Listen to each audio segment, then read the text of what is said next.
আজ আমরা কথা বলতে চলেছি একটি অতি জনপ্রিয় গেম ফোর্টনাইটের কিছু ইন্টারেস্টিং ফ্যাক্ট সম্পর্কে। সো সবাই আমাদের সাথে ভিডিওর শেষ পর্যন্ত থাকবেন। প্রথমত, ফোর্টনাইট গেমটি হচ্ছে এপিক গেম কোম্পানির একটি তৈরিকৃত গেমস, এবং আপনাদের জানিয়ে রাখি এপিক গেম কিন্তু শুরু থেকেই গেম কোম্পানি ছিল না। প্রথমে এটি ছিল পোটোম্যাক নামক একটি কম্পিউটার বিজনেস কনসালটেন্ট কোম্পানি। পরে তারা 1992-তে এটিকে গেম কোম্পানি হিসেবে সুইচ করে ফেলে, এবং এটি তাদের ভালো ডিসিশন ছিল অবশ্যই। তবে প্রথমে এটির নাম দেওয়া হয় এপিক মেগা গেমস। 1998 পর্যন্ত এপিক মেগা গেম নামেই কোম্পানিটি চলে। তবে 1999-এ তারা কিছু একটা ভেবে এটির থেকে মেগা বাদ দিয়ে শুধু এপিক গেম রেখে দেয় এবং এটির নাম দিয়ে দেয় এপিক গেম। দেন তারা সম্ভবত কীভাবে এটা করেছিল তা তো জানা যায়নি, তবে এপিক গেম নামটি আমার হিসেবে ভালোই হয়েছে। দেন তারা তাদের প্রথম গেমটি লঞ্চ করে, সেটি হচ্ছে একটি ট্রায়াল ছিল তাদের। তারা এটিকে নিয়ে একটি ট্রায়াল করেছিল যেটি হচ্ছে ডাবল জেডটি। তবে ট্রায়ালটি সফল হয়েছিল। ওই সময় ডাবল জেডটি গেমটি অনেকের কাছেই খুবই প্রিয় ছিল।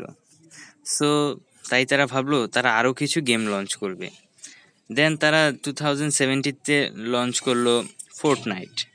তবে গেমটির কাজ কিন্তু 2017-তে নয়, 2011-তে শুরু হয়েছিল। জানলে হয়তো অবাক লাগবে এত বছর কেন লাগলো। এত বছর লাগার কারণ ছিল 2011-র দিকে তখন শুধু ব্ল্যাক অ্যান্ড হোয়াইটের দিক দিয়েই ছিল গেমগুলো।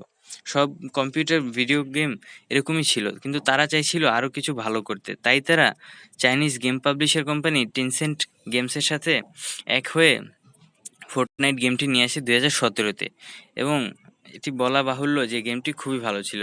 তবে ফোর্টনাইট আসার আগে তারা আরও 50টি গেম লঞ্চ করে, তবে সবগুলো গেমই ফ্লপ হয়।